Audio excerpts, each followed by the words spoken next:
when you deliver a keynote, it's not about delivering 5 things, 10 things, 15 things and giving as much value and cramming them up in that short duration. Why? Because if you did that, your audience will feel overloaded with information. It's not a good feeling.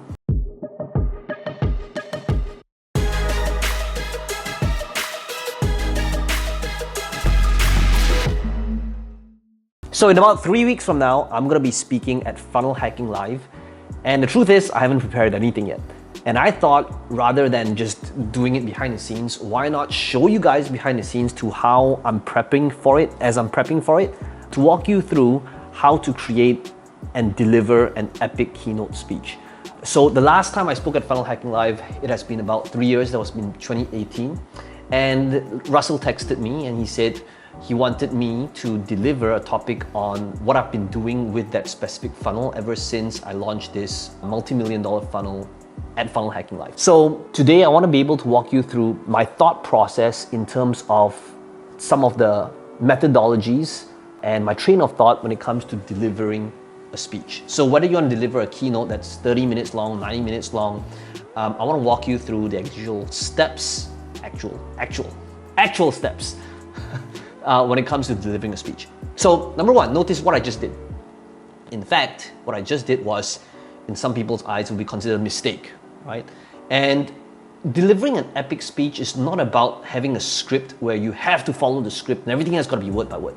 I believe that at the highest level of speaking and presenting is, to follow the words of Bruce Lee, it's to be able to flow like water. So earlier, what does it mean to flow like water? He talks about how I believe that when it comes to speaking, kind of like martial arts, initially you follow a proven blueprint. So if you were like just starting out learning a martial arts, you're probably doing like these moves, right? And it's just the basics where you follow the exact steps that seems to be a proven thing. But at the highest level, you find your own way and you flow like water. So what does that mean? It means that to understand what makes a great speech is not about your choice of words, but your ability to adapt in the moment. So rule number one, when it comes to creating this speech, is to understand that there really is no rules. You set your own standards, and what makes it amazing is if people can feel your style and your personality. So this means that before we even talk about like the techniques and the structure and how to deliver it, understand that it's not about a specific hard and fast rule. You know, some people say, oh, when you open, you gotta start off with asking the audience a question. You gotta ask them how they are. You gotta start off with something engaging. It's gotta be a hook. It's got a pattern interrupt. No, it's not. You can do whatever it is that you want. There's literally no rules. You could go up there and your opening sentence could be, "What's up, bitches?" if that's in line with your personality and your style, right? Well, if I did that at Funnel Hacking Live, it will probably be a really awkward open. Anyway, so that's number one, okay? There are no rules. That brings us to number two. The second thing that I'm thinking about when it comes to creating and crafting a keynote is, how do I create this one main idea, this one main concept? So when you deliver a keynote, it's not about delivering 5 things, 10 things, 15 things and giving as much value and cramming them up in that short duration. Why? Because if you did that, your audience will feel overloaded with information. It's not a good feeling. And because you cram that many things, normally they end up not learning or remembering or retaining anything. So always think about that one main concept first.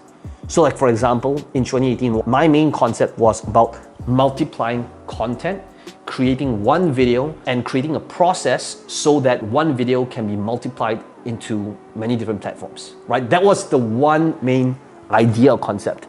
So for this year, the thing that I'll probably be talking about, I haven't finalized yet. Again, I'm literally just talking to you guys as I'm thinking about it, is the one main idea and concept is probably on how to repurpose your life's work and everything that you do so that it becomes an asset that works for you forever.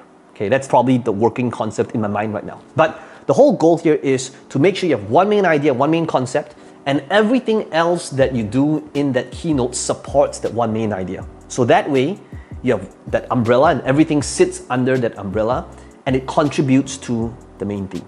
Okay, that brings us to number 3. Are we at number 3 now? Number 3 would be like the outcome or the result or the pre-frame. So rather than going straight into the thing that you're teaching, it's about the context, and the context is way more important than the content. Now, what is the context? So this means that before you jump straight into, here are the different moves that needs to happen, here are the 7 techniques, you gotta be able to show them the why. The why is more important than the how. Why? Because if they understand the importance and the why, then they'll be interested in listening about the how. Because if you just gave them the how and they don't have the why, they won't see the importance. So you need to be able to incorporate languaging to pre-frame the audience in showing them the destination and where you're taking them. So it would be like, by the end of this session, by the end of this training, by the end of this keynote, by the end of this presentation, here's how this thing is gonna change, fill in the blanks. Here's how this is gonna change your relationships. Here's how understanding this one technique is gonna dramatically decrease your overheads. This is how this one thing is gonna help you automate your system and your back-end processes so to get more leads and convert these leads to sales. And just by understanding this one thing, these 3 concepts, these 5 techniques, right? Now your audience, they understand the why, and they're a lot more open to listening and finding out the how. And that brings us to the next thing, which is number 4, okay? Number 4 is, now that you have like the big picture, okay, now that you've given them the why, the next thing that needs to happen is, well, how do you deliver the how, okay? So most of the time, people are obsessed with like the steps and the techniques and the strategies. And that's what people think they need. At the same time, that is what many speakers think they need to deliver on. But if you really think about it, what makes a great, compelling speech or keynote or presentation, one that really moves the audience, is never about the how either. In fact, I believe that when it comes to speaking and presenting, there are many layers to content. At the lowest level, this would be like theory, right? Theory is like, think of it, it's kind of like the university professor, right? Here's the theory, but they've never really done it themselves. At the next level, this would be tactical. Now, tactical is what we talked about.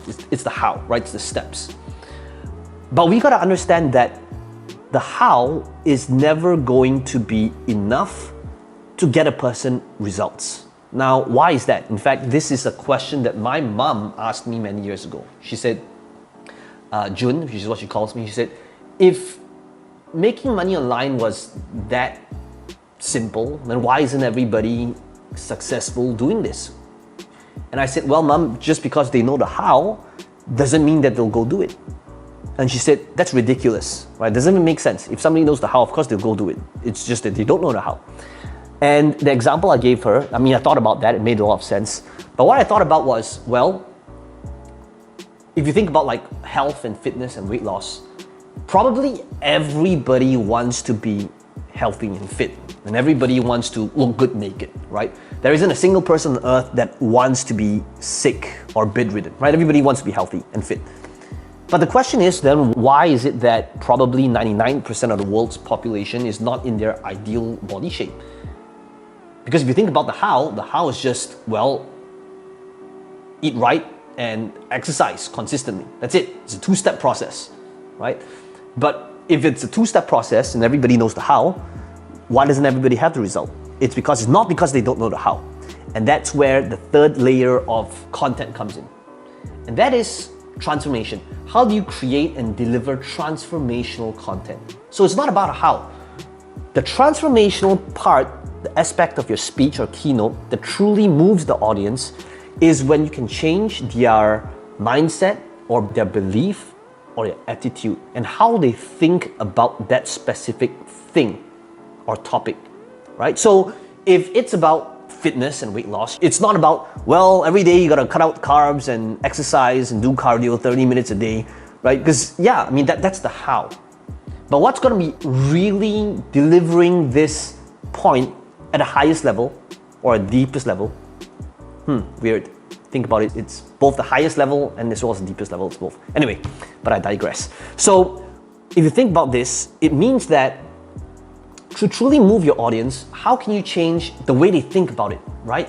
Are you going to deliver on like change their attitude, their belief? Because ultimately, if you can change the way they think, their belief or their attitude around the thing, That is what's going to help them change their thoughts, because their thoughts is going to become their words, and their words is going to be ultimately their actions, and their actions will dictate their results and their destiny and where they end up in life. So in order to deliver that speech and that talk, it's always about having and focusing on not just tactical, but the transformational stuff. Okay, so this means if you're talking about, let's say, it could be anything, it could be, let's say, lead generation utilizing video, right? Something that's like boring, right? Now, even though it's a boring or dry or technical topic, the how would be like, oh, you need to, shoot YouTube videos, and here's how you optimize the title tags, and here's how you create a hook and the thumbnail. You see, if you did that, that's just the how. It's never gonna be really that good. Now, what is the transformational stuff? If you can change their attitude and their belief about the why, about how they see themselves, their fear of, let's say, being on camera, right? That is going to be a lot more powerful than just the how. So is tactics and the steps important? Absolutely. But what's way more important that is truly going to create real change for your audience is when you focus on transformation and not tactical. And that brings us to number 5. So number 5, the way I think about it is delivering in segments and not about thinking about the words and choice of words. You see, when I first started out, it's very common to build up a level of confidence where I have to, type it all out or write it all out and put it on the music stand and refer to the notes.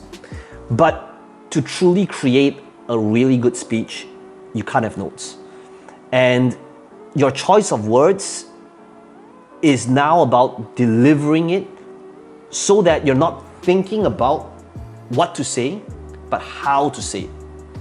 So initially, when it comes to practicing, you're practicing what to say, right? It's like you gotta make sure you're following a specific framework, it's in order, there's structure to it.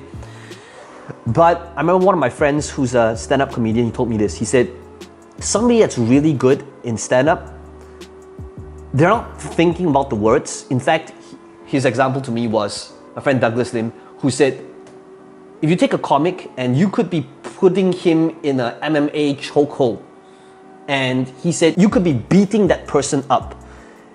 A really good comic could be taking a beating and he could still be delivering his jokes. That is unconscious competence. And I thought that was a really good quote. So I'm literally just telling you what it is that he said. So that's right. I mean, like, if you think about it, how do you tell you've achieved mastery? You know you've achieved mastery is when somebody is putting you in a chokehold position and you're about to see stars and you can still recite your presentation. That's when you know you got it down, okay? So that's the amount of practice you want to have so that when it comes down to the real thing, you're no longer thinking about what to say, but how to say it. How you deliver the speech is going to be way more important. Now, what does that mean to practice on the how? The how, you see, like speaking in the keynote, there's both the art and the science. The science is the structure, it's the choice of words, it's the flow. The art is emotion.